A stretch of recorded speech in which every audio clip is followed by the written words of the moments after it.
Vote আসছে নাকি মা, তাই এখানে একটা ভোট হয়ে যাক। আমার কোন পাড়ায় বেশি ভক্তের জোর? শোনো, যেই পাড়ায় জোর বেশি হবে, যেদিন বাড়িতে একটু কষ্ট করি সেদিন কি হয়, খিদে ভালো হয়। আর খিদে ভালো হলে খাওয়াটাও ভালো হয় নাকি মা? তাই এখানে করতালি দিয়ে যত হরিনাম গাইবে তত কি হবে, হাত পাগুলো নড়বে, খিদে হবে। আর যত খিদে হবে গোবিন্দের প্রসাদটাও আজকে ভালো পাওয়া যাবে। হরি হরি। আচ্ছা, আগে এই পাড়ায় ভোট হোক নাকি? আগে এই পাড়ায় ভোট, তারপরে মাঝখানের ভোট, তারপরে এই পাড়ায় ভোট হবে। হ্যাঁ, তা আচ্ছা বেশ, এই পাড়া দিয়ে বলবে সবাই। ভালো, হাত তোলো দেখে কোন পাড়ায় জোর বেশি, আমি গুনে নেব এখন।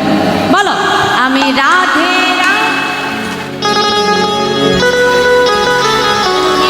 বলো রাধে। বাহ! আচ্ছা, এবার এই পাড়ায় বলো, আমি রাধে রাধে। আবার রাধে। বাবা! আচ্ছা, এবার এই পাড়া হয়ে যাক নাকি? এই পাড়া একটু আমার বাবাদের সংখ্যাটাই বেশি আছে। একে হাত তোলো বাবারা। অনেকে আবার সন্ন্যাস টন্যাসও নিয়েছে নাকি? এখানে কেউ নেই অবশ্য, যারা আছে তারা চলে গেছে। হরি বল। একটা হাত তোলো জোরে জোরে। আমি রাধে রাধে। বাহ! আবার আমি রাধে। যারা মনে করছো ধুর বাবা কীর্তনিয়া বলছে বলুক, আমি বলবো তো না, আমাকে দিয়ে বলাতেও পারো। আমার চোখ ফাঁকি দেবে, ঠিক আছে কি মা, তাই তো? এখন বলবার ক্ষমতা আছে বাবা, বলছো না। আর যেদিন বলবার ক্ষমতা থাকবে না, সবাই বললেও আর তুমি বলতে পারবে না। ভগবান যেদিন চুপ করিয়ে দেবে না বাবা, সেদিন পাশের মানুষগুলো হাজার বললেও তোমার আর বলবার ক্ষমতা নাই, তাই না? তাই তো? এই যে দেখো, এখন গালে এত সুন্দর দাঁত আছে, আমি বলতে পারছি হরি বল। সাধের দাঁতগুলো যখন পড়ে যাবে, হরি বল আর হবে কি হবে, হবি বল। তখন আর উচ্চারণ হবে না। হ্যাঁ, শ্মশান ঘাটে মরা নিয়ে যায় না, সবাই বলে বলো হরি হরি বলো হরি। ভালো করে দেখবে বাবা, আজকাল তো মরেও সুখ হয়ে গেছে, এসি গাড়িতে উঠে চলে যায়। আগে চার কাঁধে চারজন নিয়ে যেত, মরার মাথাটা দেখবে একবার এপাশে দোলে, একবার ওপাশে দোলে। যখন বলবার ক্ষমতা ছিল তখন বলিনি, আর আজ তোমরা যতই বলো আমার বলবার ক্ষমতা। তা বলতে গেলে সময় মতোই বলতে হবে, রাধে রাধে। সময় চলে গেলে আর ফিরে পাওয়া যাবে। সবাই মিলে বাহু তুলে মে রাধে রাধে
বৃন্দাবন।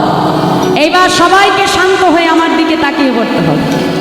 সেই মধুময় বৃন্দাবনে রাধা এবং গোবিন্দ মিলিত তনু গৌর হয়ে এলেন শ্রীধাম নবদ্বীপ মাঝে।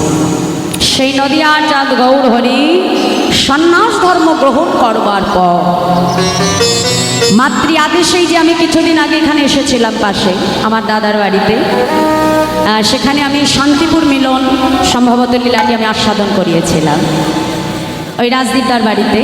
তা সেই শান্তিপুর লীলায় আমরা শ্রবণ করেছিলাম মহাপ্রভু সন্ন্যাসের পর অদ্বৈত ভবনে পুনরায় সচী মায়ের কোলে মিলন হয়েছে এবং সেই অদ্বৈত ভবন হতে মাতৃ আদেশে প্রভু গিয়েছিলেন কোথায়? শ্রীক্ষেত্র পুরীধামে। আর সেই পুরীধামের মাটিতে দাঁড়িয়ে আজ আমার গৌর হরি অতি প্রাতকাল জগন্নাথ দর্শনে বিভোর। জগন্নাথকে দর্শন করতে করতে আজ ভক্তগণের দিকে তাকিয়ে বলছে, ভক্তগণ তোমরা সকলে আমার সঙ্গে বলো। কি বলবো প্রভু? তোমরা বলো, প্রভাত সময়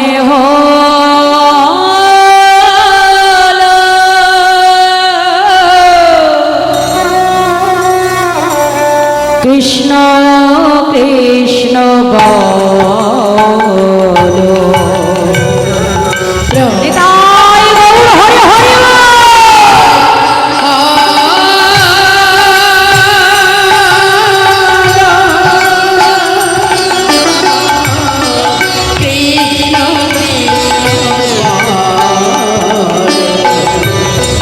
কৃষ্ণ ভজ কৃষ্ণ চিন্তা কৃষ্ণ নাম কর নাম বিনা কলি জীবে গতি অগজে না সেই কৃষ্ণ ভজনিষ্ঠা করে নামে সহিতে আপনি সে হরে আজ নাম ভজনা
হরিনাম শ্রবণ করতে করতে প্রভুর পশ্চাতে এসে দাঁড়ালেন অগণিত ভক্ত।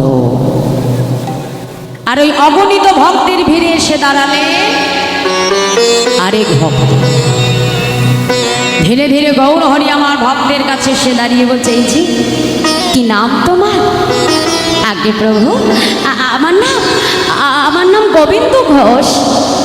কোথা থেকে এসেছ? গৌর হরি, আমি যে সেই অগ্রদ্বীপের মাটি থেকে এসেছি প্রভু। কার কাছে এসেছ? দয়াময়, আমি যে তোমার কাছে এসেছি। আমার কাছে? হ্যাঁ গো, আমার কাছে কেন এসেছো তুমি? গৌর হরি, আমি যে তোমার সঙ্গী হতে চাই। কি বললে? আমার সঙ্গী? না গো না, আমার সঙ্গী হতে যেও না। কেন জানো? এ জগতে যারাই আমার সঙ্গী হয় তাদেরকেই কিন্তু প্রত্যেকটা পদে পদে দুঃখ কষ্ট যন্ত্রণা পেতে হয়। তুমি তো পারবে না, যাও তাড়াতাড়ি ঘরের ছেলে ঘরে ফিরে যাও। সত্য কথা আমার লক্ষ্য করবে, এ জগতে যারা গোবিন্দকে ভালোবাসে না, ভগবান তাদেরকে কিন্তু বেশি করে কষ্ট দেয়, তাই না? কেন দেয় জানো না? সোনা যেমন আগুনে পোড়ালে সোনা পুড়তে পুড়তে কি হয়? খাঁটি হয়। দেখবে আমরা যত দুঃখ পাই ততই কিন্তু আমরা গোবিন্দকে স্মরণ করি বাবা। ভগবান ভক্তকে দুঃখের আগুনে পুড়িয়ে পুড়িয়ে ভক্তকে একদম সেই খাঁটি সোনার মতো করে নেয়, যাতে সেই ভক্ত যখন আমার কাছে নিজেকে সমর্পণ করবে তার মনে যেন আর কোনো কামনা বাসনা না জন্মায়নি। তাই গৌর হরি, এই জন্যই তো ভগবান দুঃখ দেয় বাবা। গোবিন্দ ঘোষকে যেই না মহাপ্রভু সঙ্গী করে নিল, ওই গোবিন্দ ঘোষকে দেখে মহাপ্রভুর পূর্বের লীলার কথা মনে পড়ে গেছে। এই গোবিন্দ ঘোষ, এইটা এক জায়গাটা একটু মন দিয়ে বুঝে নাও, ভগবান যে লীলাই করে না কেন তার পেছনে কোনো না কোনো কারণ থাকে। এই লীলাটা যে ভগবান করেছিল তার পেছনেও কারণ ছিল। কোন লীলা? না যেদিন মধুময় বৃন্দাবনে গোবিন্দ রাস লীলা করেছেন। এখন ওই রাসমঞ্চে ঠিক বাবা যতজন গোপী ততজন কৃষ্ণ। এখন সব গোপী কৃষ্ণকে কাছে পেয়ে মনে মনে চিন্তা করছে বধূ আমার। আর যেই না চিন্তা করলো বধূ আমার, ভগবান কি করলো? রাধারানীকে সঙ্গে নিয়ে রাসমঞ্চ ছেড়ে ভগবান অন্তর্ধান হয়েছে। আর যেই না শুধু রাধারানীকে নিয়েছে, এই রাধারানী চিন্তা করছে দেখেছো এত গোপী থাকতে বধূ শুধু আমাকে নিয়ে এলো, না জানি আমার বধূ আমাকে কত ভালোবাসে। গোবিন্দ মনে মনে চিন্তা করলো রায়ধনী, আর আমার কাছে পেয়ে তোমার মনে অহংকার এলো রাধা। শোনো, এ জগতে যে আমি শুধু তোমার একার নয় রাধে, এ জগতে তোমার মতো করে কোনো ভক্ত যদি আমায় ভালোবাসে, এ জগতে তোমার মতো করে কোনো ভক্ত যদি আমায় সেবা দেয়, আমি যে তৎক্ষণাৎ সেই ভক্তের হয়ে যাই রাধে। আজ রাধারানীর অহংকার গোবিন্দ মানতে পারল না মা। রাধারানীকে গভীর বনের মধ্যে ভগবান একা রেখে অন্তর্ধান হয়ে গেল। আর যেই না অন্তর্ধান হয়ে গেল, রাধারানী গভীর বনে বসে বসে নয়ন জলে কন্দন করে কাঁদছে। কই প্রাণ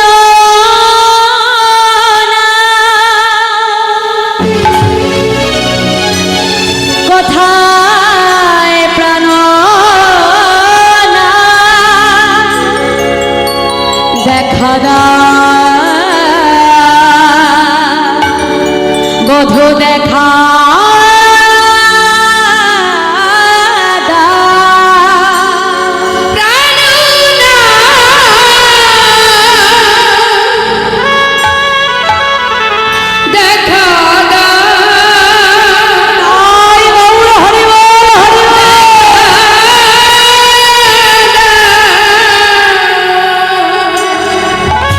রাধারানী গভীর বনে বসে বসে কাঁদে। এমন সময় রাধারানীর এক সখী যার নাম রঙ্গদেবী, আবার চৈতন্য চরিতামৃত গ্রন্থে পাওয়া যায় তার আরেক নাম কলাবতী সখী, রাধারানীর কাছে এসে বলছে, হ্যাঁ রে রাধে, তুই যে বলিস তোর বধূ তোকে এত ভালোবাসে, তা তোকে যদি এতই ভালো সে বাসবে বল, এই গভীর বনে কেন তোকে একা ফেলে সে চলে গেল রাধে? তোর বধূ যদি আর তোর কাছে ফিরে না আসে। রাধারানী চিৎকার করে উঠল, সখী, আজ আমার এহেন দশায় তুই এমন কথা বলতে পারলি? আজ আমি রাধারানী হয়ে তোকে অভিশাপ দেব। এ জগতে কোনো ভক্ত যদি কখনো ভগবানকে কাছে পায়, আর যদি ভগবানকে কাছে পেয়ে তাকে হারিয়ে ফেলে, তবে ওই ভক্তের মনে কতটা বেদনা, কতটা যন্ত্রণা, তোকেও একদিন আমার মতো ভক্ত হয়েই সইতে হবে। তোকেও একদিন আমার মতো ভগবানকে হারিয়ে কাঁদতে হবে। আমি রাধারানী আজ তোকে অভিশাপ দিলাম। সেই রাধারানীর অভিশাপ মাথায় নিয়ে বৃন্দাবনের রঙ্গদেবী সখী কলিযুগে হলেন আমার ভক্ত গোবিন্দ ঘোষ। তাই যেই তাকে দেখলো সঙ্গে সঙ্গে পূর্ব লীলার কথা তার মনে পড়ে গেল। মনে মনে চিন্তা করলো, গোবিন্দ, সঙ্গীত তোমায় করতেই হবে। হ্যাঁ, কাছে ডেকেছে গোবিন্দ। তা এতদিন যে হলো এসেছো? তা তুমি কি ভালো করে একবারও জগন্নাথকে দেখেছো গোবিন্দ? প্রভু, কোন জগন্নাথ? কেন? ওই মন্দিরে যে জগন্নাথ আছে আমি তো সেই জগন্নাথই কথা বলছি। গৌর হরি, মন্দিরে যে জগন্নাথ সে তো অচল জগন্নাথ, চলতেও পারে না আর কথাও বলতে পারে না। কিন্তু জানো গৌর হরি, আমি প্রত্যেক দিন যে জগন্নাথকে দেখতে পাই সে চলতেও পারে আবার আবার কথাও বলতে পারে। হ্যাঁ গো গোবিন্দ, এই সচল জগন্নাথ তুমি আবার কথাই পেলে? শুনবে গৌর হরি, পুরী ধামের সচল জগন্নাথ আমি কোথায় দেখলাম? শোনো প্রভু, গৌর হরির দিকে হাতটা বাড়িয়ে দিয়ে বলছে, ও দয়াময়, প্রভু জগন্নাথ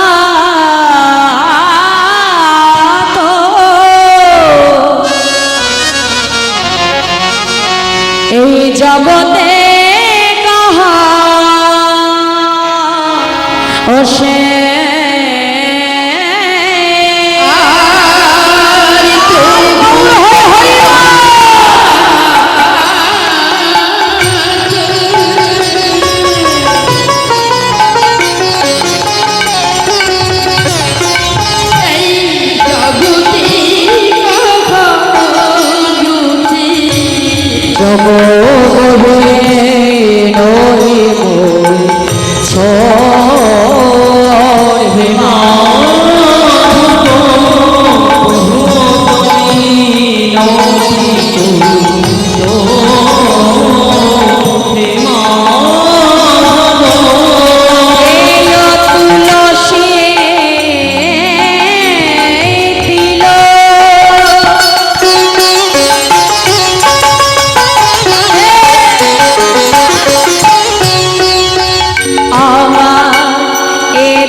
দয়া যেন না ছোড়ো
দয়া যেন না ছোড়ো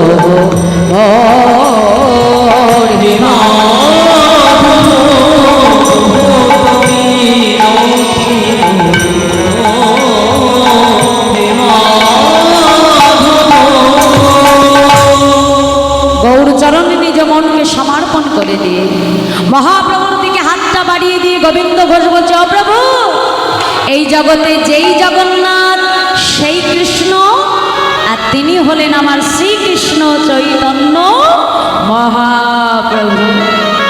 এই সচল জগন্নাথ ছেড়ে আমি কোথায় মন্দিরে যাব বলো জগন্নাথকে দেখতে? যেই না বলেছে গৌর হরি আজকে মৃদু মৃদু হাসছে। বাবা বা ও গোবিন্দ শোনো, বলি আমার মনে একটু তীর্থ ভ্রমণের বাসনা হয়েছে, তা তুমি কি আমার সঙ্গে যাবে? তা ভগবান যেখানে ভক্ত তো সেখানে নাকি বাবা? আজ এখানে আমার গৌর হরি আছে বলেই ভক্তের সমাগম, তাই তো? আবার নাম সমর্পণ যখন হয়ে যাবে এই ভক্তের সমাগম আর হবে বাবা? হবে না তো। তাহলে ভগবান যেখানে থাকে ভক্তও সেখানে থাকে, আর ভক্ত যেখানে থাকে ভগবানও সেখানেই থাকে। আজকে গৌর হরি সকল ভক্তকে নিয়ে সঙ্গে করে প্রভু যাচ্ছে তীর্থ ভ্রমণের উদ্দেশ্যে। ভক্তগণকে ডেকে বলছে, ভক্তগণ তোমরা সকলে আমার সঙ্গে বলো, কি বলবো প্রভু? কৃষ্ণ নাম কৃষ্ণ নাম কৃষ্ণ নাম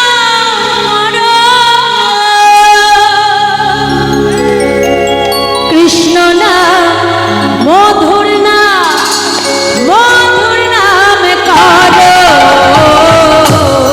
সবাই মিলে বাহু তুলে হরি হরি কৃষ্ণ নাম করো, কৃষ্ণ নাম মধুর নাম কৃষ্ণ নাম কৃষ্ণ নাম কৃষ্ণ নাম করো, কৃষ্ণ নাম মধুর নাম মধুর নাম করো।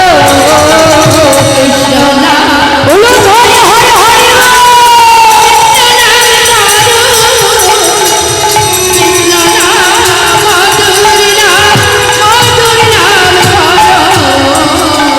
হরি কৃষ্ণ নাম হরে কৃষ্ণ কৃষ্ণ কৃষ্ণ হরে হরে হরে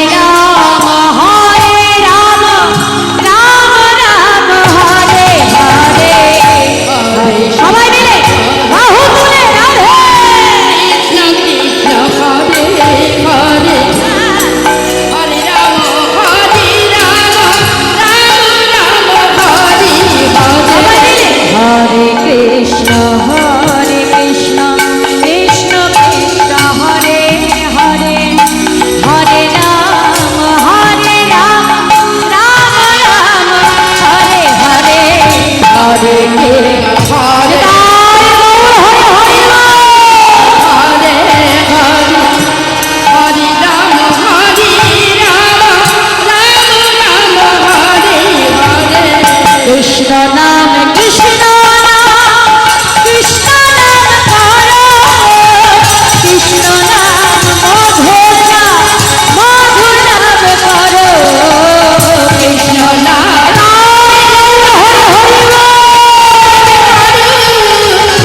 কৃষ্ণ নাম মধুর নাম করো। কৃষ্ণ নাম কৃষ্ণ কৃষ্ণ নাম করো, কৃষ্ণ নাম মধুর নাম মধুর নাম করো। বদনে গৌর নাম গৌর হরির সঙ্গে কৃষ্ণ নাম গাইতে গাইতে ভক্তগণকে সঙ্গে নিয়ে গৌর হরি এলেন কোথায়? পূর্বস্থলী। আমাইরা কি নাম বললাম? পূর্বস্থলী। এটা কোথায়? পূর্বস্থলী শুনেছি, নবদ্বীপের পাশেই আছে মা পূর্বস্থলী। তা গৌর হরি এসে গোবিন্দ ঘোষকে ডেকে বলছে, ও গোবিন্দ এদিকে শোনো, বলি আজকে আমরা কোথাও যাব না, আজ এই পূর্বস্থলীর মাটিতে আমার সকল ভক্তের সেবার আয়োজন করে দাও। গোবিন্দ ঘোষের মাথায় হাত পড়েছে, প্রভু বলে কি? হ্যাঁ, আরে বাবা, প্রভু যেমন সন্ন্যাসী, সঙ্গে যেমন কিছু নেই, তাহলে আমরাও তো তারই সঙ্গের সঙ্গী, আমাদের কাছেও তো কিছু নেই। এত ভক্ত সেবা হবে কি করে? কি মা, তাই তো? সঙ্গে যদি কিছু না থাকে ভক্ত সেবা দেব কি করে? তাই না? তা ভগবানকে যখন আমরা মন্দিরে দেখতে যাই, কেউ খালি হাতে যাই না, যাই। শাস্ত্র অনুসারে গুরু গোবিন্দ দর্শনে শিষ্যকে কখনো খালি হাতে যেতে নেই। দ্বিতীয়, ভাগবতী আসরে বা কীর্তন আসরে ভক্তকে খালি হাতে আসতে নেই। কেন? বাড়িতে পুজো করালে ব্রাহ্মণকে দক্ষিণা দিই, হরিনাম শ্রবণ অন্তেও কিন্তু দক্ষিণা দিতে হয়। হরিনাম না হলে শ্রবণে ফল হয়। তৃতীয়, কোনো বন্ধুর বাড়িতে বন্ধুকে কখনো খালি হাতে যেতে নেই। আর চতুর্থ হলো শ্বশুরালয়ের জামাইকে কখনো খালি হাতে যেতে নেই। কি মাথায় না খালি হাতে রোজ রোজ যদি জামাই আসে কি বলবে? পাড়া প্রতিবেশী লোক কিপটে জামাই, খালি হাতেই চলে আসে বলবে তো। সামনাসামনি না বলুক, পেছনে তো বলবে না। আচ্ছা, জয় রাধে। আমার কমিটির ভক্ত সকল আমার দাদা ভাইদের পক্ষ থেকে একটি ঘোষণা, আমার বাবারা সকল ভক্তের জন্য এখানে আজকে অন্নপ্রসাদের আয়োজন করেছেন। আপনারা গোবিন্দের সেই প্রসাদ গ্রহণ না করে কেউ যাবেন না বাবা। হ্যাঁ, জয় রাধে। একটাই তো দিন মা, আমার কমিটির বাবারা আজকে আয়োজন করেছেন। আজ এত সুন্দর একটা দিনে প্রভু কৃপা করে আজ আমাকে এখানে এনেছে, যার জন্য কালকে গেছে একাদশী তিথি, আবার নীলের উপবাস, আবার আজকে সেই দ্বাদশী তিথি, তাই না মা? এই দ্বাদশী তিথিতে বসে ভগবানের মধুর কথা আমরা শ্রবণ করতে পারছি, এটাও কোটি কোটি জন্মের স্বীকৃতি না থাকলে হয় না। তারা সকল ভক্তের জন্য প্রসাদের আয়োজন করেছে। আপনারা কেউ সেই প্রসাদ অন্নপ্রসাদ গ্রহণ না করে যাবেন না। এখন হচ্ছে গোবিন্দের প্রসাদ সেবা, আগে আমার গোবিন্দের সেবা হচ্ছে এখন, এরপরে হবে আমাদের পরমাত্মার সেবা, এরপরে হবে আত্মার সেবা। দুটো সেবারই আয়োজন করেছেন, কেউ কিন্তু প্রসাদ না নিয়ে যাবেন না। জয় রাধা। তা আজকে কি হলো? আমি বুঝতে পারছি আমাদের প্রত্যেক দিন তো আর এত রাত জাগার সময় নেই মা। আমি সংক্ষিপ্ত সময়ের ভেতরেই সেটাকে শেষ করব, কিন্তু একটু ধৈর্য ধরতে হবে। ভগবান আমাদের সবই দিয়েছে, কিন্তু একটা জিনিস কম দিয়ে পাঠিয়েছে, কি? ধৈর্য। আর এই ধৈর্যটা না থাকলে গোবিন্দ মেলে না। ভগবানকে পেতে গেলে একটু ধৈর্য আর ভক্তি এটা আগে সঙ্গে করে আনতে হবে। হ্যাঁ, রাধে রাধে। তা আজকে গৌরহরি যখন পূর্বস্থলিতে এলো, যত ভক্ত গৌরহরিকে দেখতে আসছে, কিছু না কিছু নিয়ে আমার গৌরহরিকে দেখতে আসছে মা। আর যা কিছু এনেছিল গোবিন্দ ঘোষ রন্ধন করে মহাপ্রভুকে সেবা করালো। এখন মহাপ্রভুর সেবা করলো, যত ভক্ত এসেছিল তারাও প্রসাদ পেল। এবার প্রসাদ পাওয়ার পর মহাপ্রভু গোবিন্দ ঘোষের কাছে এসে হাতটা বাড়িয়ে দাঁড়িয়েছে, গোবিন্দ এবার আমাকে দাও। কি দেব প্রভু? তাও জানো না? সেবার পরে কি লাগে গো? মুখ সত্যি গো, মুখ সত্যি। হ্যাঁ ও প্রভু, এই কথা? তুমি একটু দাঁড়াও, আমি এক্ষুনি যাব আর আসবো। এই বলে মহাপ্রভুর সেবার জন্য গোবিন্দ ঘোষ 5 ক্রোশ পথ দূরে একটা গ্রামের ভেতরে মুখ শুদ্ধি ভিক্ষা করতে ছুটে যাচ্ছে। কেমন করে? মুখ শুদ্ধি মাগিবার তরে গোবিন্দ চলিল, গোবিন্দ চলিল, মুখ শুদ্ধি মাগিবার তরে গোবিন্দ চলিল, মুখ শুদ্ধি মাগিবার তরে গোবিন্দ চলিল। হরি তোকে মাগিয়া আনিল, হরি তোকে মাগিয়া আনিল, মুখ সতী দাও নাম, মুখ সতী দাও নাম, মুখি দাও নাম, আমার মহাপ্রভুর সেবার করে মুখ সতী দাও নাম, আমার মুখি দাও নাম, মহাপ্রভুর সেবার করে মুখ সতী দাও নাম, হরি তোকে মাগিয়া আনিল।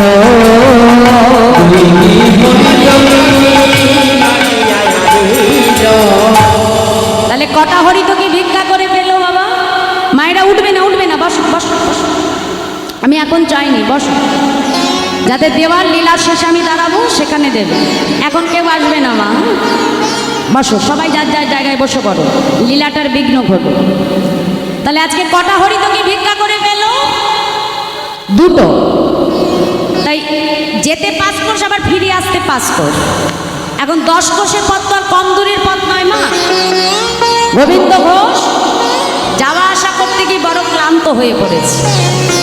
তা একটা গাছের নিচে বসে বসে বিশ্রাম করছে আর চিন্তা করছে যে আজ তো আমি 2টো হরি তোকে পেয়েছি, তা 2টো গৌর হরিকে দিয়ে কাজ নেই, একটা প্রভুকে দেব আর একটা আমি আমার কাছে রেখে দেব। না জানি কাল আবার কোথায় যে বলবে হরিতকি দাও। তখন কোথায় বাবু? আরে বাবা, প্রভু তো আর জানতে পারছে না যে আমি কি দিয়ে কি করব। একটা হরিতকি নিজের কাছে রাখলো, আর একটা কি করলো বাবা? একটা নিজের অঞ্চলে বেঁধে রেখে আর একটা হরিতকি হাতে নিয়ে গোবিন্দ ঘোষ ছুটতে ছুটতে আসছে। গৌর হরি, গৌর হরি, এই নাও, এই নাও, ধরো দয়াময়। মহাপ্রভু কিন্তু আজ কোনো কথা বললো না বাবা। একটা হরিতকি নিয়ে গৌর হরি সেবা করে দিল। সঙ্গে সঙ্গে গোবিন্দ ঘোষকে ডেকে বলল, গোবিন্দ আর বিলম্ব নয়, চলো পুনরায় আবার আমরা তীর্থ ভ্রমণে বাহির হব। আবার ভক্তগণকে সঙ্গে নিয়ে সেই পূর্বস্থলী হতে আমার মহাপ্রভু আবার ছুটে যাচ্ছে তীর্থ ভ্রমণ। কেমন করে? আগে যাচ্ছে গৌর হরি, পেছনে আসছে অগণিত ভক্ত। মন লাগুরে, মন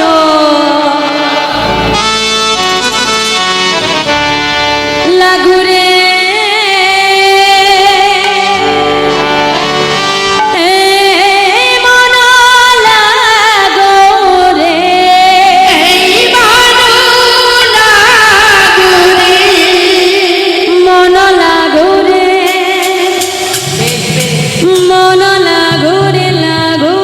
চরণে মন আগরে,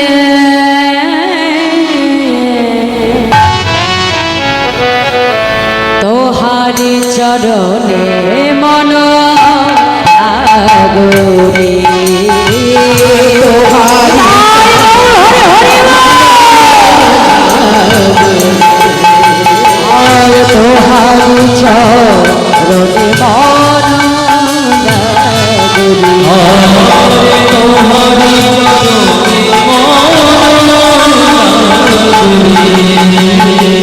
তোহারি চরণে মনোলা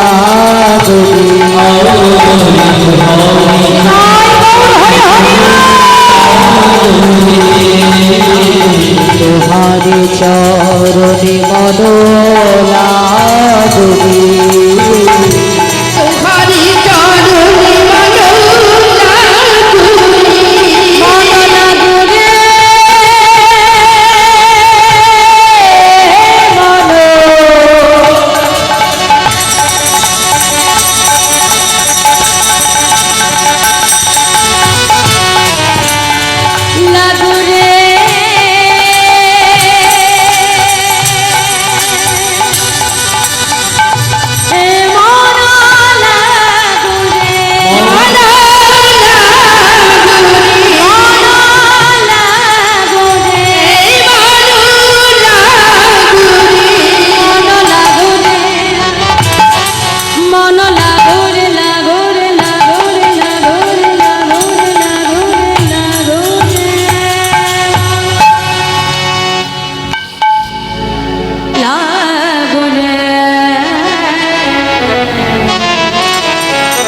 তোহারি চরণে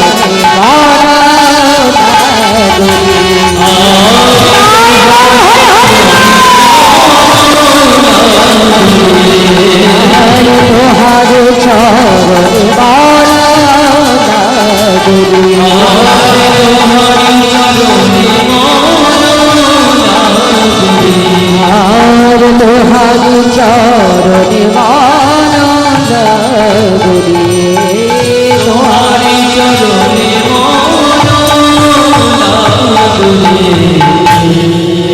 গৌর চরণে নিজ মনকে সমর্পণ করে দিয়ে অগণিত ভক্তকে সঙ্গে করে মহাপ্রভু আসলেন কোথায়? অগ্রদ্বীপ। কোথায় এলো মা? কি বললাম? অগ্রদ্বীপ। নবদ্বীপের পাশে পূর্বস্থলী, আর তার ঠিক পরেই আছে অগ্রদ্বীপ। তা গৌর হরি যখন আজ সেই অগ্রদ্বীপে এসে দাঁড়ালো, সঙ্গে সঙ্গে গোবিন্দ ঘোষকে ডেকে বলল, গোবিন্দ যাও, আজ আর কোথাও যাব না, এখানে আমার সকল ভক্তের সেবার আয়োজন কর। পুনরায় গোবিন্দ ঘোষ রন্ধন করে মহাপ্রভুকে সেবা দিল। ভক্তগণ প্রসাদ পেল। আজ আমার মহাপ্রভু সেবার পর গোবিন্দ ঘোষের কাছে এসে আবার হাতটা বাড়িয়ে দাঁড়ালো, গোবিন্দ আমায় দাও। আর যেই না বলেছে দেও, গোবিন্দ ঘোষের মনে তো আনন্দ ধরে না। মনে মনে চিন্তা করছে, গৌর হরি, আমি তো ঠিক জানতাম প্রভু, তুমি কালও চেয়েছো আজও চাইবে। তাড়াতাড়ি কি করলো মা, যে হরি তোকে এটা নিজের কাছে রেখে দিয়েছিল, তাড়াতাড়ি বাহির করে হাতে নিয়ে বলছে, ও প্রভু এই নাও, এই নাও ধরো দয়াময়। গোবিন্দ, কাল যখন তোমার কাছে আমি হরিতকে চেয়েছিলাম তোমার দিতে বিলম্ব হয়েছিল, কিন্তু আজকে চাইবা মাত্র এত তাড়াতাড়ি তুমি কোথায় পেলে গৌর হরি? কাল যখন আমি ভিক্ষা করতে গেছিলাম, আমি তো দুটো হরিতকে পেয়েছি প্রভু, একটা তোমায় দিয়েছি, আরেকটি আমার কাছে রেখে দিয়েছি। হ্যাঁ বলো প্রভু, আমি ভালো করিনি? গোবিন্দ, তুমি না সন্ন্যাসী গোবিন্দ, তুমি জানো না সন্ন্যাসীর নহে কভু সঞ্চয় বাসনা। তুমি এতদিন ধরে আমার সঙ্গ করলে গোবিন্দ, কিন্তু তোমার মন থেকে এখনো সঞ্চয় বাসনা দূর হয় না। শুনে রাখো, আজ থেকে তোমার মতো সঞ্চয়ী ভক্তের মুখ দর্শন আমি করব না। চলে যাও, চলে যাও বলছি গোবিন্দ, তুমি চলে যাও। গোবিন্দ ঘোষ ছুটে এসে গৌর হরির চরণটা জড়িয়ে ধরেছি, দয়াময় আমি তো আমার সুখের জন্য কিছু সঞ্চয় করিনি গৌর হরি, আমি তো তোমার সেবার জন্য করেছি প্রভু। এতে যদি আমার অপরাধ হয়, তুমি আমাকে মারো, আমায় তুমি সাজা দাও গৌর হরি, কিন্তু আমাকে ছেড়ে তুমি চলে যেও না দয়াময়। তুমি ছাড়া যে সংসারে আমার আর কেউ নাই প্রভু, আমায় তুমি ছেড়ে চলে যেও না গৌর হরি। মহাপ্রভু গোবিন্দ ঘোষের কোনো কথাই শুনল না। যত দূর প্রভুকে দেখা যায় এক দৃষ্টি চেয়ে আছে। চলে যাও, চলে যাও, তুমি চলে যাও দয়াময়, কিন্তু যাবার আগে এটাও তুমি জেনে রেখো প্রভু, আমি যদি প্রকৃত তোমায় ভালোবেসে থাকি, আমি যদি তোমাকে ডাকার মতো ডেকে থাকি, এক পক্ষকালের মধ্যে তোমাকে আমার কাছে ফিরে আসতেই হবে, আসতেই হবে, আসতেই হবে। চলে যাও তুমি। যতদূর মহাপ্রভুকে দেখা যায়, এক দৃষ্টে গোবিন্দ ঘোষ চেয়ে আছে, নয়ন ধারায় বক্ষ ভেসে যায়, নয়ন জলে ভেসে ভেসে প্রভুকে কেঁদে কেঁদে বলে, দয়া তুমি পতি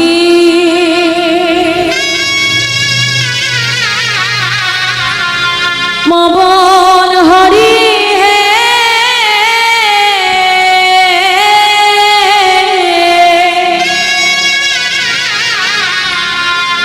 তুমি যেও না চলে, তুমি কৃপা করি দয়াল গো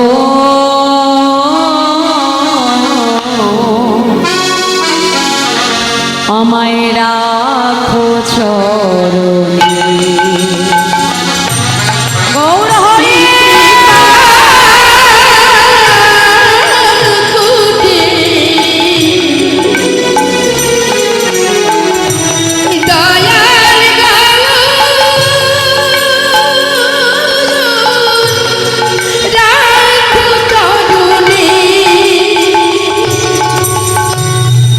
শুনেছে তুমি নাকি দয়াল শিরোমণি, শুনেছি তুমি হরি দয়াল শিরোমণি,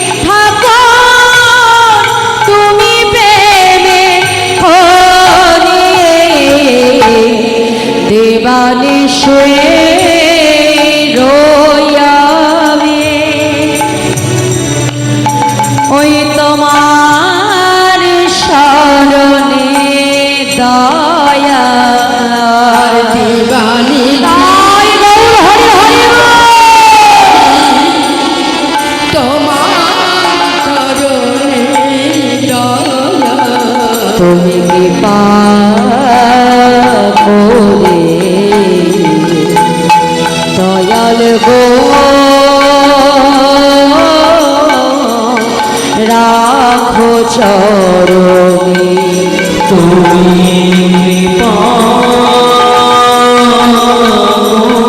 করে আরে বাহ! দয়াল গো রাখো চরণে গৌর হে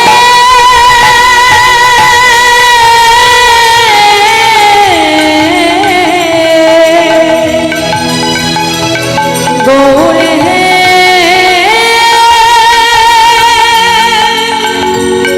হে গৌর হে গৌর হে গৌর হে গৌর হে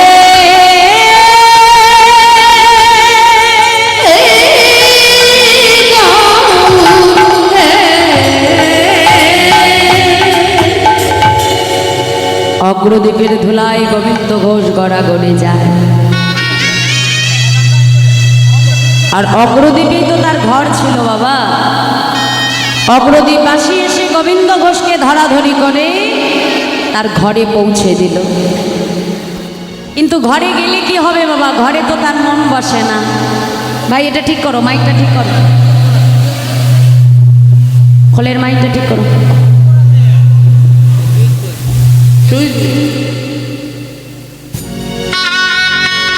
সকল অগ্রদ্বীপবাসী এসে ধরাধরি করে গোবিন্দ ঘোষকে ঘরে পৌঁছে দিল। কিন্তু ঘরে গেলে কি হবে বাবা, ঘরে তার মন বসে না। মহাপ্রভুকে ছাড়া এক একটা দিন গোবিন্দ ঘোষের কাছে এক এক বৎসরের মতো কাটে।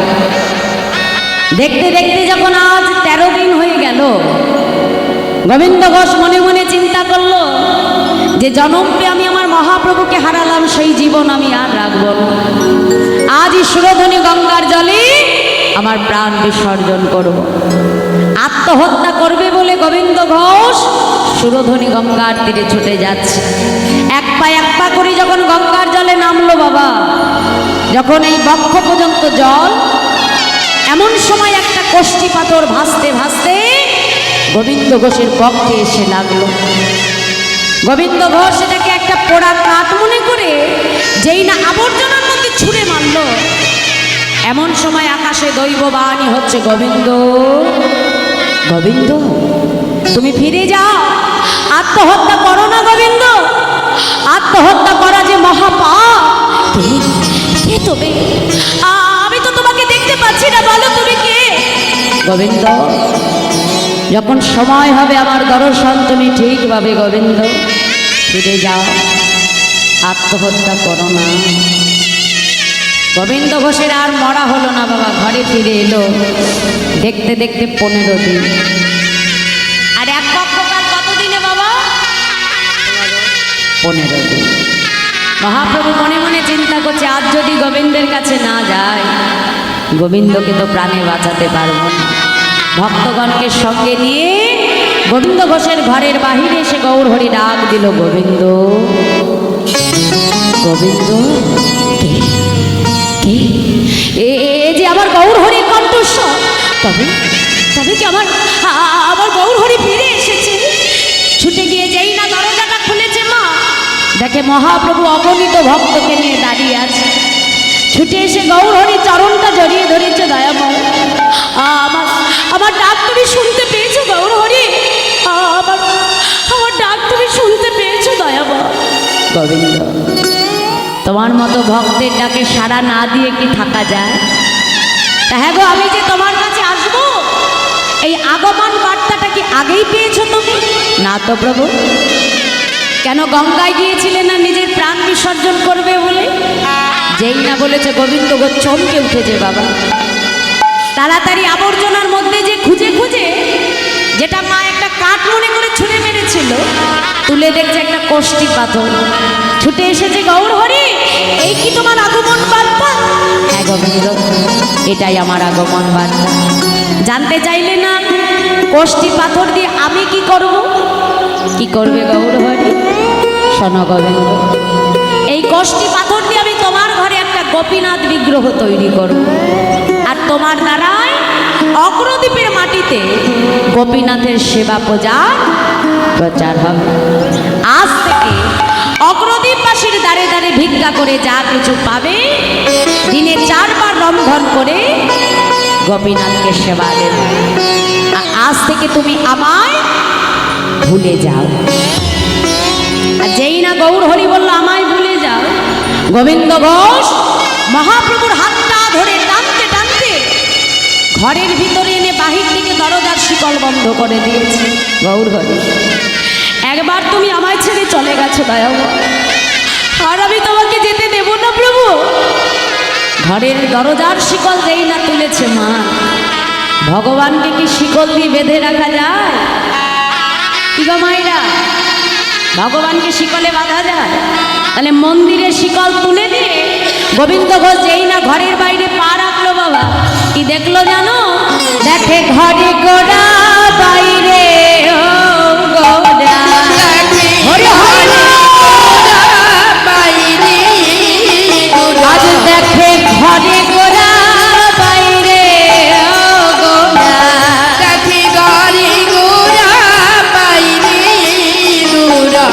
আমি একই দেখিলাম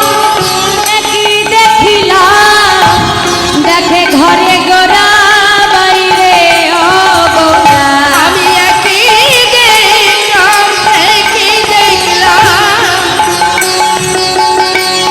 ঘরে গোড়া আমি একই দেখিলাম গৌর গোপীনাথ একই হলো না।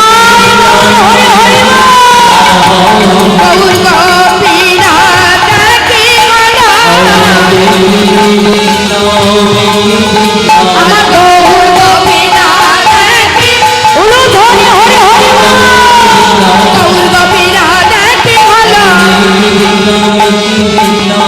দেখে ঘরে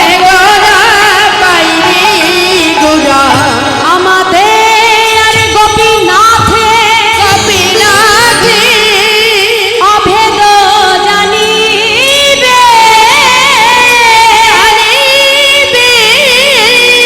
শুদ্ধ ভক্তিতে গোপীনাথ তুমি সেবা যে করিবে,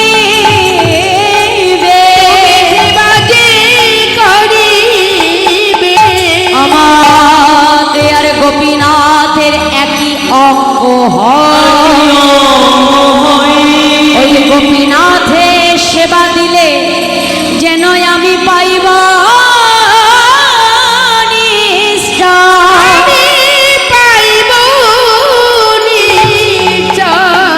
শোনো গোবিন্দ, আমার আর তোমার গোপীনাথের মধ্যে কোনো ভেদ নাই। তোমার গোপীনাথ যে, আমি গৌর হরিউষ। আজ থেকে ওই তোমার ঘরের গোপীনাথকে যা কিছু সেবা দেবে তুমি জানবে সেই সেবা স্বয়ং আমি গ্রহণ করছি। শোনো, একা একা সংসারে মন বসবে না, তাই যত তাড়াতাড়ি পারো বিবাহ করো। এই বলে আমার গৌর হরি চলে গেলে কিছুদিন যেতে না যেতে গোবিন্দ ঘোষ বাবা বিবাহ করলো। স্ত্রীর নাম হলো মাধবী। আর যেদিন থেকে মাধবী ঘরে এলো, আগে ভগবানের সেবা হতো কয়বার? দেখা মায়েরা কয়বার? 4 বার। স্ত্রী ঘরে আসতে না আসতেই সেবা কমে হয়ে গেল 3 বার। 1 বছর যেতে না যেতেই ঘর আলো করে ফুটফুটে একটা পুত্র সন্তান। সন্তানকে কাছে পেতে না পেতে ভগবানের সেবা কমে হয়ে গেল 2 বার। ভগবান মনে মনে চিন্তা করলো, বাহ গোবিন্দ, তাহলে সংসার মাঝে একে একে সবাইকে পেয়ে তুমি আমায় ভুলে যাচ্ছ। বাহ, তাহলে যেমন করে একে একে তোমায় সব দিলাম, তেমন করে তোমার কাছ থেকে সব মায়ার বাঁধন আমি ছিন্ন করে দেব। ভগবান যেমন দিতেও পারে আবার নিতেও পারে। অমায়রা, এই যে পুত্র গোপীনাথকে কাছে পেল গোবিন্দ ঘোষ, দেখো তার বিগ্রহের নামও গোপীনাথ, আবার সন্তানের নাম রাখলো বাবা গোপীনাথ। কেন বাবা? আগেকার দিনে বাবা মায়েরা সন্তানের নাম রাখতো সব ভগবানের নাম দিয়ে। দেখুন, লক্ষ্মী মধুসূদন। কি বাবা, আগেকার দিনে এইসব নাম ছিল তো নাকি? আর এখনকার দিনে আমাদের কেমন নাম মা? ঝন্টু, মন্টু, পল্টু, বল্টু। না হয় না, মানে বড় ছেলের নাম যদি হয় ঝন্টু, মেজো ছেলের কি নাম রাখবো? মন্টু। কেন? আরে বাবা, নাম মিলিয়ে মিলিয়ে রাখবো, তবে তো লোকে শুনে বুঝবে এরা দুজন আমার ছেলে। কি বাবা নাকি? আমাদের নাম রাখার দশাটা কেমন জানো? একটু মন দিয়ে বলছি, একটু শুনবে। এক দেশে এক শেঠজি ছিলেন, শেঠজি। তা শেঠজির এত টাকা পয়সা, অগাধ সম্পত্তি, কিন্তু তার ঘরে কোনো সন্তান টন্তান নাই। তা একদিন এক বাবাজির কাছে এসে বলছে, বাবাজি, প্রভু আমাকে এত কিছু দিয়েছে, কিন্তু ভোগ করবার মতো কাউকে দেয়নি। হ্যাঁ, তা বাবাজি একটা ফল শেঠের হাতে দিয়েছে। আমার দিকে তাকাও, ওদিকে তাকিয়ে কিছু নেই, ওদিকে আমার ক্যামেরার কাজ হচ্ছে, এদিকে তাকাও। এখন ওই শেঠের হাতে দিয়ে বলছে, এই ফলটা নিয়ে তুমি তোমার স্ত্রীকে খাওয়াবে, তোমার স্ত্রী 1 বছরের মধ্যে গর্ভবতী হবে। একদম যেমন কথা তেমন কাজ, একেবারে এমন ফল পেল মা হাতে না হাতে। 1 বছরের ভেতরে কোল আলো করে ফুটফুটে এক পুত্র সন্তান। মনে করছে যাক, বাবাজির কৃপায় যখন ছেলে ঘরে এলো, তাহলে এই ছেলের নাম বাবাজিকে দিয়েই রাখাবো। এসেছে বাবাজির কাছে, এই যে বাবাজি, বলি আপনার কৃপায় আমি ছেলে পেয়েছি, আমার মনে বড় ইচ্ছে আমার ছেলের নামটা আপনি রাখবেন। বাবাজি বেশ অনেক পুঁজি টুজি দেখে ছেলের নাম রাখলো দিগম্বর। কি নাম? দিগম্বর। এই 1 বছর যেতে না যেতে আবার ঘর আলো করে আর একটা ছেলে।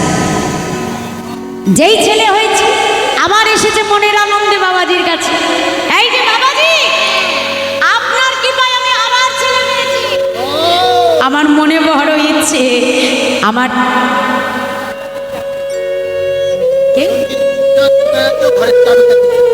সর্বনাশ। আচ্ছা প্রসেনজিৎ বিশ্বাস কোথায় আছো? তোমার ঘরের চাবিটা চাইছি, একটু দিয়ে যাবে। হ্যাঁ, এটাও খোঁজ দিতে হবে, দিয়ে যাবে। ঘরের চাবি কোথায় আছে? প্রসেনজিৎ বিশ্বাস, আপনাকে খুঁজছে আপনার বাড়ির লোক। তা মাইরা পরের বছর যখন ছেলে হলো, বাবাজির কাছে এসে বলছে, বাবাজি এমন নাম রাখবে যাতে লোকে শুনেই বুঝতে পারে এরা দুজন আমার ছেলে। বেশ তাই হবে। এখন বড় ছেলের নাম রেখেছিল দিগম্বর, মেজো ছেলের নাম রাখলো পীতম্বর। হ্যাঁ, মিলিয়ে মিলিয়ে রাখতে হবে। এখন পরের বছর যেতে না যেতে আবার আরেকটি ছেলে। ঠেলা কি না? আগে মোটে হচ্ছিল না, এখন বছর বছর ছেলে সাপ্লাই হচ্ছে। এখন শর্ত একটা, যাই হোক না কেন নাম তোমাকে মিলিয়ে রাখতে হবে। এখন বাবাজি বলছে, বেশ, তাহলে বড় ছেলের নাম রেখেছিলাম দিগম্বর, পরের ছেলে পীতম্বর, এই ছেলের নাম রাখলো শ্বেতম্বর। পরের বছর যেতে না যেতে এবার আরেকটা ছেলে। বাবাজির চোখ কপালে উঠে গেছে, যা, এখন আমি কি নাম রাখবো? প্রত্যেক বছর বছর ছেলে নিয়ে আসছি, এত নাম পাবো কোথায়? নামের স্টকই তো আমার ফুরিয়ে যাচ্ছে। হ্যাঁ, এখন বড় চিন্তায় পড়ে গেছে, বলছে যাক, একটা নাম তো দিতে হবে। এই ছেলে, এই যে সাধু বাবা, সাধু বাবা ডেকে বলছে, শোনো শেঠজি, এইটাই কিন্তু শেষ, এরপরে আর পারবো না, আর দিতে পারবো না, আমার নামের স্টক শেষ। হ্যাঁ, এইটাই শেষ, কিন্তু মনে থাকবে। আচ্ছা বড় ছেলের কি নাম রেখেছিলাম? তারপরে ছেলে পীতম্বর, তারপরে ছেলে শ্বেতাম্বর। আচ্ছা বেশ, তোমার এই ছেলের নাম রাখলাম আমি নীলাম্বর। কটা ছেলে হলো বাবা? 4টে। ওরে বাবা, হ্যাঁ, গল্পটা কি মন দিয়ে শুনে দেখো। পরের বছর যেতে না যেতে একসঙ্গে 2টো যমজ ছেলে। কি ফল দিয়েছে না বাবা? মাথা ঘুরছে, আর নাম রাখা যাবে না। শেঠ বলে জায়গা নেই। শেঠজি বাবা খুব চিন্তায় পড়ে গেছে, কি নাম আমি রাখি বাবা? এ তো যেমন তেমন নাম রাখলে শুনবে না। এর আবার একটাই শর্ত, শেঠ বলে কথা, মিলিয়ে মিলিয়ে নাম রাখতে হবে। কি নাম রাখবো? এখন একবার এপাশে যায়, একবার এপাশে যায়। বড় চিন্তায় পড়ে গেছে, নাম আর খুঁজে পাচ্ছে না। হঠাৎ মাথায় একটা বুদ্ধি খেলে গেছে। ডেকে বলছে, এই যে শেঠজি, আপনার দুই ছেলের নাম আমি পেয়ে গেছি। হ্যাঁ, বলবো? এই বড় ছেলে কি নাম রেখেছিলাম? বড় ছেলে, তারপরে পিতম্ব, তারপরে শ্বেতাম্ব, আর তারপরে ছেলে নীলম্ব, তাই তো মা? চারজন হয়ে গেছে। এই যে শেঠজি, আপনার বাকি দুই ছেলের নাম রাখলাম আমি নভেম্বর আর ডিসেম্বর। নিতাই গৌর আমায়রা মিলাতে তো হবে, সেটা যা হোক কিছু দিয়ে মিলিয়ে বোঝাতে তো হবে। ওই ও যা নাম দিয়েছে ওতেই খুশি হয়ে গেছে, কি নাম রাখলো দেখার দরকার নেই। তা আমাদের ঘরে বাবা মায়েরও দশা তাই, ছেলে মেয়েকে ভালোবাসতে বাসতে আবার সন্তান তার নাম রাখি আমরা বাবা মা শখ করে পাপাই। তোমাদের গ্রামে আছে নাকি মা? পাপাই আছে? সর্বনাশ করেছে। ভেবে দেখো তোমার, যখন আমি মারা যাব যদি আমার ছেলের নাম রাখি পাপাই, এখন ওই মা মানে আমি ধরো ছেলের নাম রাখলাম পাপাই, এখন আমার যদি যাওয়ার সময় হয় আর ছেলেকে ডাকতে গিয়ে যদি আমি ডাকি পাপা, পাপ, হ্যাঁ, সারা জীবন তো ওই পাপ করেই গেলাম মা। যদিও কিঞ্চিত কোনো সম্ভাবনা থাকে, তো শেষ সময় যদি পাপ আয় বলতে বলতে যায় মা, একেবারে সব শেষ, ঘেটি ধরে একেবারে নরকে নিয়ে চলে যায়। এতটুকু আর স্বর্গে যাওয়ার কোনো চান্স নেই মা। তা আগেকার দিনে বাবা মায়েরা মানে পড়াশোনা তো না জানলেও এই বুদ্ধিগুলো ভালো ছিল মা। সন্তানের নাম রাখো ভগবানের নাম। যে মহাপাপী অজামিল এত বড় পাপী, কিন্তু সন্তানের নাম রেখেছিল নারায়ণ।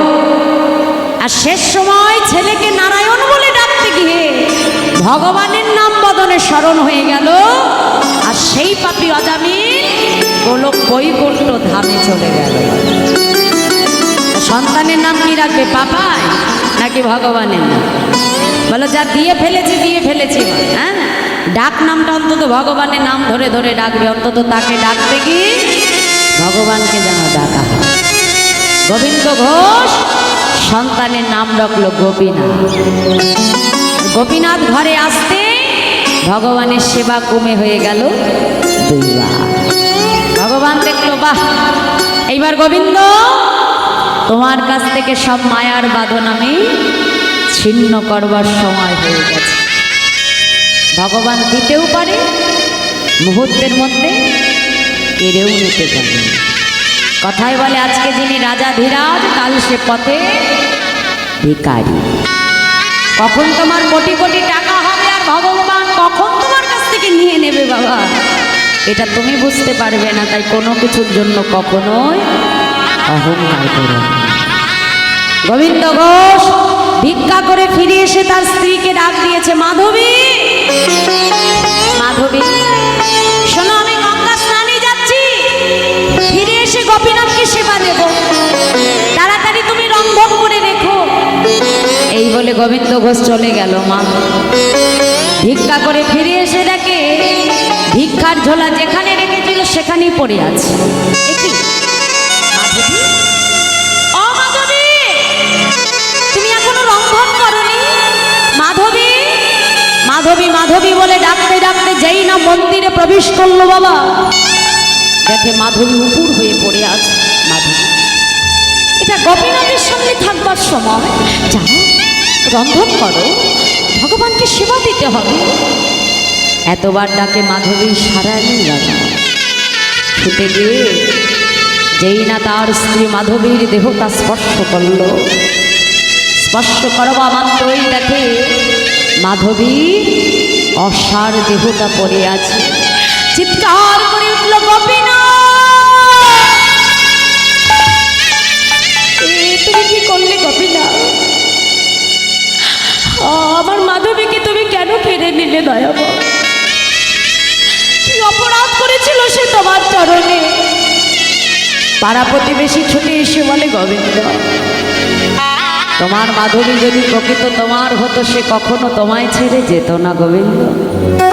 অগোবিন্দ কা দেব কন্যা কস্তে পুত্র সংসার দিব বিচিত্র। এই সংসার মাঝে যে বাবা কেউ কারণ নয় বাবা, হ্যাঁ এই সংসার মাঝে আমি দুদিনের নাট্যমঞ্চে এসেছি মাত্র। সময় হবে সংসার রূপী মঞ্চ ছেড়ে আমায় চলে যেতে হবে। পাড়া প্রতিবেশী এসে ধরাধরি করে স্ত্রী মাধবীর সৎকার করে দিল।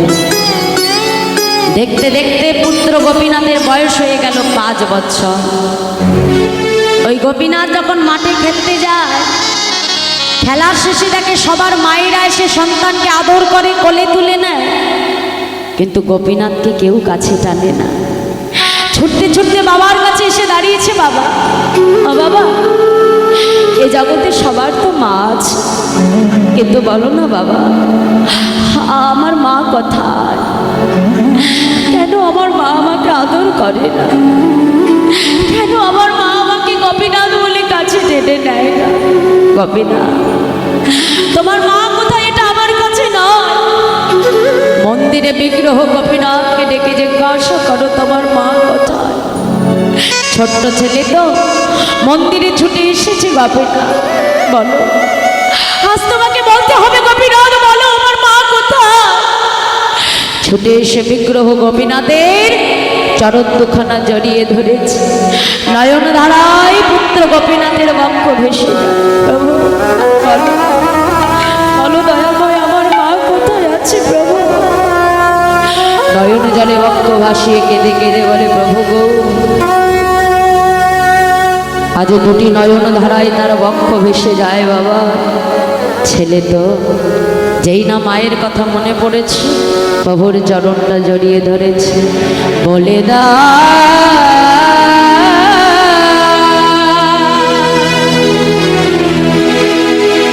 হে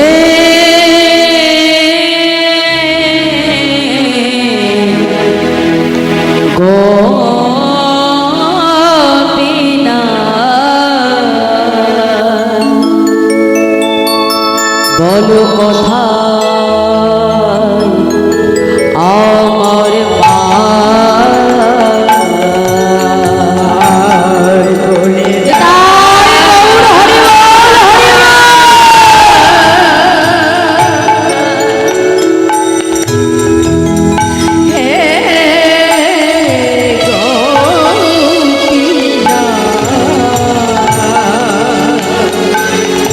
বলো কোথায়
বলো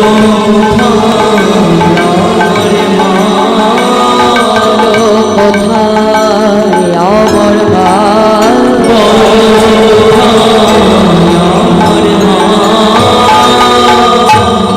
গোপীদা, আজ তোমাকে বলতে হবে গোপীদা, বলো আমি তোমার চরণে কি অপরাধ করেছি প্রভু? কেন কেন তুমি আমার মাকে কেড়ে নিতে দয়া করো? কেন কেন আমার মা আমাকে আদর করে না? কেন আমার মা আমাকে গোপীনাথ বলে কাছে টেনে নেয় না? সন্তানের কষ্ট সইতে না পেরে পিতা গোবিন্দ ঘোষ ছুটে এসেছে। গোপীনাথ, কে বলেছে তোকে তোর মা নেই?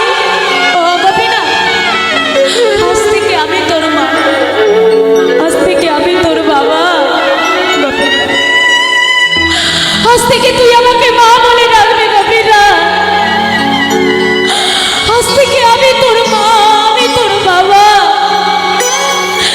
ছুটে এসে যেই না পুত্র গোপীনাথকে কোলের মধ্যে তুলতে গেল বাবা, দেখে পুত্র গোপীনাথের মুখ থেকে ঝলকে ঝলকে রক্ত ধারা বইছে। চিৎকার করে উঠল, গোপীনাথ, তুমি আমার স্ত্রী মাধবীকে কেড়ে নিয়েছো, আমি তোমাকে কিচ্ছু বলিনি দয়াবা।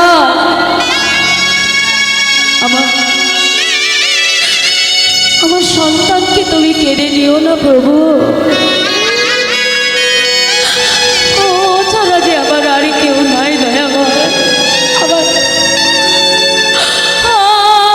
আমার পুত্রকে তুমি কেড়ে নিও না দয়াবা। পুত্র গোপীনাথকে বুকের মধ্যে জড়িয়ে ধরে বিগ্রহ গোপীনাথের সামনে চিৎকার করে কাঁদে আর বলে, প্রভু গো, কেড়ে দিও না।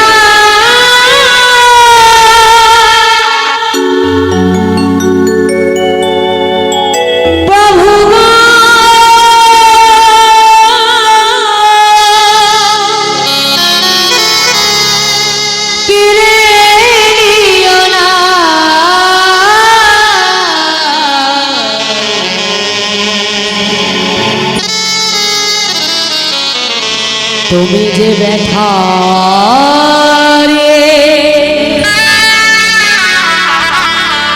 আমার ব্যথা দিও না প্রভু। তুমি যে ব্যথা হারি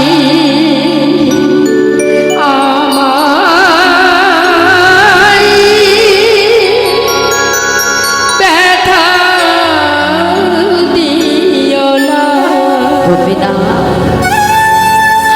আমি তো তোমার কাছে সংসার চাই, আমি তো তোমার কাছে স্ত্রী চাইনি দয়াবো,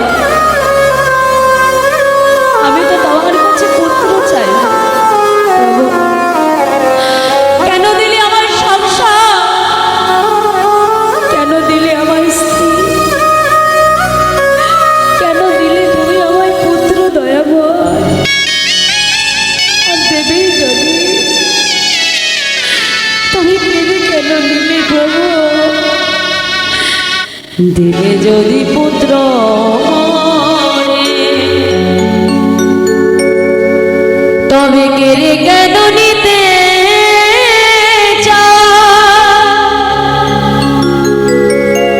সহিতে পারি না প্রভু গো। তুমি কেন এত দুঃখ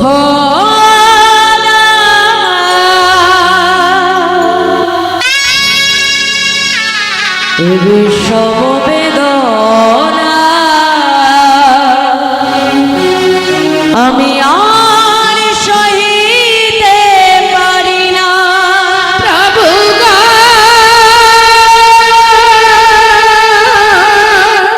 সহিতে পারি না।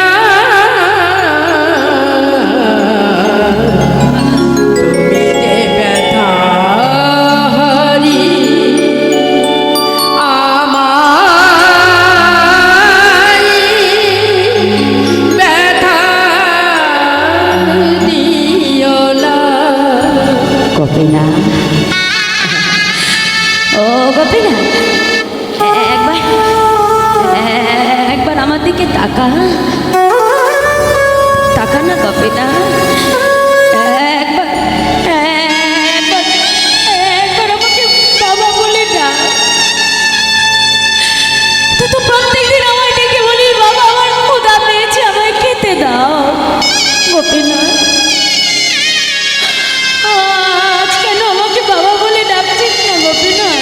ডাক ডাক, সারা দে গোপীনা, একবার একবার আমার দিকে টাকা না।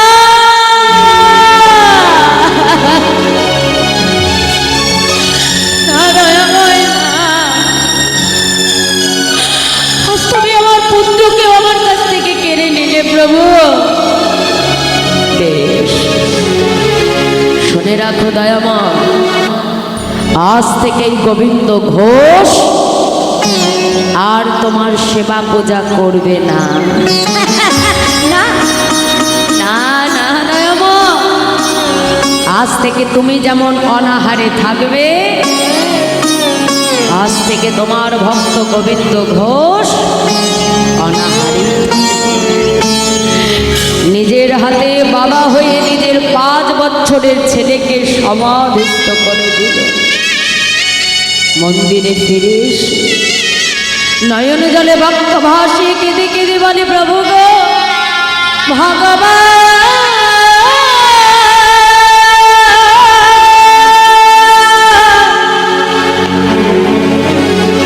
এই কি তোমার লীলা প্রভু গো,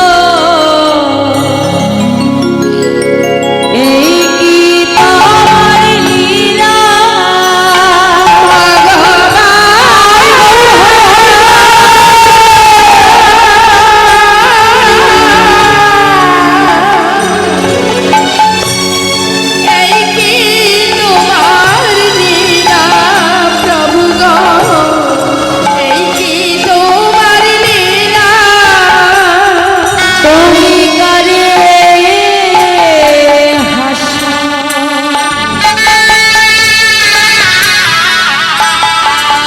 আবার কাঁদে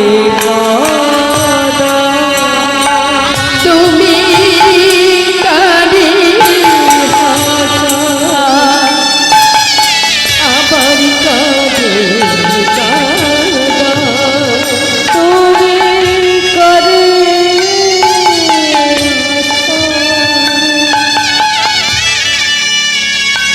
আবার কাঁদে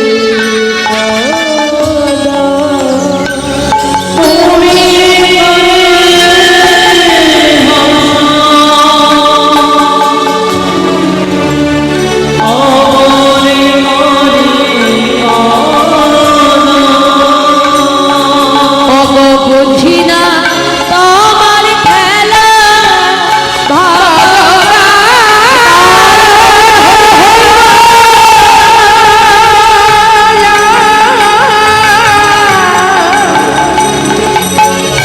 এই কি তোমার লীলা প্রভু, এই কি তোমার লীলা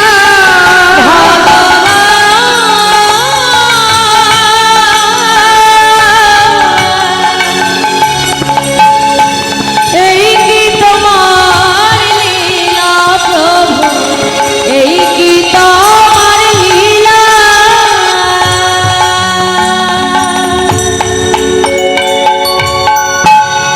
দেখতে দেখতে একদিন, 2 দিন, 3 দিন হয়ে গেল বাবা, নিজেও সেবা করে না, মন্দিরে গোপীনাথকেও কিছু সেবা দেয় না। ভগবান দেখছে যদি এমন করে চলতে থাকে আমার গোবিন্দ অনাহারেই মারা যায়। ভগবান ভক্তের কষ্ট সইতে না পেরে মন্দিরের ভেতর থেকে পাথরের বিগ্রহ গোপীনাথ, সচল গোপীনাথ হয়ে গোবিন্দ ঘোষের শিহরে দাঁড়িয়ে ডাক দিয়েছে বাবা, ও বাবা। কে আমাকে বাবা বলে ডাকে? না না, আমি কারোর বাবা না, আমাকে কেউ বাবা বলে ডেকো না। বাবা, এ জগতে কোনো পিতা মাতার যদি 2টি সন্তান থাকে, পিতামাতা যদি কখনো একটা সন্তানকে হারায়, আরেকটি সন্তানকে বুঝি অনাহারে রেখে দেয়। আজ 3 দিন হয়ে গেল আমার তুমি সেবা দাও। গোপীনা, তুমি যে আমাকে বাবা বলে ডাকছো, তুমি জানো এ জগতে প্রত্যেকটা পিতামাতা একটা সন্তান কেন চায়? যাতে শেষের দিনে ওই সন্তান নিজে হাতে পিতামাতার অন্তিম ক্রিয়া সমাধা করে। তুমি যে আমাকে বাবা বলছো, বলো শেষের দিনে তুমি আমার জন্য ধরা পড়বে গোপীনা? করবো বাবা। আমার জন্য তুমি কাছা পড়বে গোপীনা? করবো। ও গোপীনা, আমার জন্য তুমি হবিষ্যি অন্ন খাবে গোপীনা? খাবো বাবা। আমার জন্য তুমি পিণ্ড দান করবে গোপীনা? বাবা, আমি তোমাকে কথা দিলাম, আজ তোমার পুত্র হয়ে আমি তোমায় কথা দিচ্ছি, যতদিন পৃথিবীতে চন্দ্র সূর্য উদয় হবে ততদিন আমি তোমার সন্তান হয়ে নিজের হাতে তোমার অন্তিম ক্রিয়ার সমাধান। দেখেছ গোপীনা, আমি তোমার এমন বাবা, তাড়াতাড়ি 2-4 বাড়ি থেকে ভিক্ষা করে এনে রন্ধন করে ভগবানকে সেবা দিয়েছি। দেখতে দেখতে গোবিন্দ ঘোষেরও শেষ সময় ডাকছে গোপীনা। এই শেষ সময় যেদিন আসবে মা, আমাদের স্মৃতির কিন্তু সেদিন বিস্মরণ হয়ে যাবে। তার কাছে যে তার মন্দিরের গোপীনাথ আছে সেটা ভুলে গেছে বাবা। মনে করছে এই বুঝি আমার ছেলে গোপীনা ডাকছে। ও গোপীনা, আমার তো যাবার সময় হলো, আমাকে একটু মন্দির থেকে চরণামৃত এনে দিবি গোপীনা? ভগবানের লীলার কি মাধুর্য মা! ভগবান স্বয়ং নিজে মন্দিরে প্রবেশ করে নিজের হাতে নিজের চরণ ধৌত করে সেই চরণ ধোয়া জল এনে নিজের হাতে ভগবান গোবিন্দ ঘোষকে সেবা করিয়ে দিল। গোপীনা, আমাকে একটু হরি নাম শোনাবি গোপীনা? শহর থেকে করতাল নিয়ে ভগবান পুত্র হয়ে গোবিন্দ ঘোষকে ঘিরে ঘিরে গাইছে, হরে কৃষ্ণ হরে কৃষ্ণ কৃষ্ণ কৃষ্ণ হরে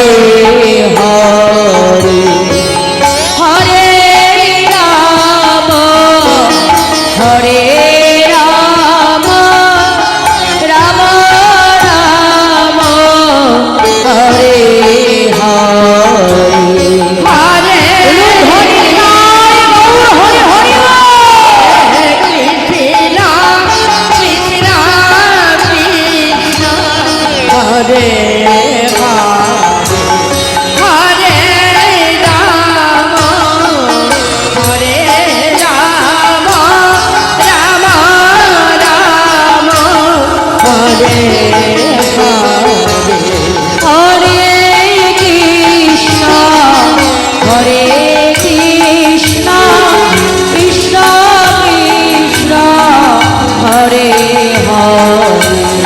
হরে রাম হরে রাম রাম রাম হরে হরে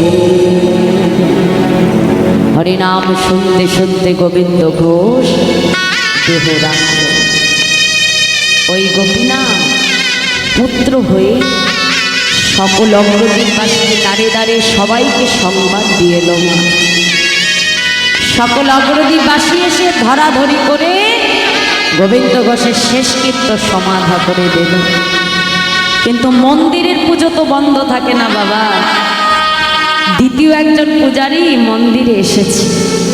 গোপীনাথ পূজারীকে স্বপ্নাদেশ করছে, পূজারী এসো মন্দিরে প্রবেশ করো, আমার রাজবেশ খুলে দাও, আমাকে কাছা করিয়ে দাও। কেন প্রভু? পূজারী, আজ আমার পিতা যে দেহ রেখেছে গো পূজারী, শোনো, আজ থেকে 1 মাস হবিষ্যি অন্ন রন্ধন করি, দিনে 1 বার করে তুমি আমাকে সেবা দেবে। আজ থেকে 1 মাস পর মধুকৃষ্ণ ত্রয়োদশী তিথিতে সকল অগ্রদ্বীপবাসীকে সংবাদ দেবে, সেই দিন আমি নিজে দাঁড়িয়ে থেকে আমার পিতা গোবিন্দ ঘোষের জন্য আমি পিণ্ড দান করব। এ জগতে পিতা মাতা মারা গেলে বাবা সন্তান যা যা কর্ম করে, ধরা পড়ে, কাছা বাঁধে, হব্বিষ্যি অন্ন খায় একবার করে বাবা, ভগবান ভক্তের জন্য পুত্র হয়ে সমস্ত কর্মক্রিয়া পালন করবে। 1 মাস পর মধুকৃষ্ণ ত্রয়োদশী তিথি যখন এলো, ভগবান পিণ্ড করে করে গোবিন্দ ঘোষের জন্য দাঁড়িয়ে আছে। ভগবানের দু নয়ন হতে অশ্রুধারা বয়ে পড়ছে। দেখো, এই জগতের সবাই তো ভক্ত নয় বাবা। যাদের অন্তরে ভক্তি নেই তারা মনে করছে ধৌ পাথরের বিগ্রহ আবার পিণ্ড দিতে পারে নাকি। তাহলে যাদের অন্তরে বিশ্বাস থাকে না মা, তারা কিন্তু হাজার গেলেও ভগবানের দর্শন পায় না। যারা ভক্তির নয়নে ভগবানকে দেখছে, দয়াময় জগতে তোমার কত দেনা, ভক্তের জন্য তুমি কি না করো প্রভু। যারা ভক্তির নয়নে তাকে দেখতে এলো মা, তারা দেখছে গোপীনাথ পিণ্ড করে করে দাঁড়িয়ে আছে, আর ভগবানের দু নয়ন হতে অশ্রুধারা বয়ে পড়ছে। আজও অগ্রদ্বীপের মাটিতে দাঁড়িয়ে এই চৈত্র মাসের সেই মধুকৃষ্ণ ত্রয়োদশীতে আজও গোবিন্দ ঘোষের জন্য ভগবান সমানভাবে পিণ্ড দান করে যাচ্ছে।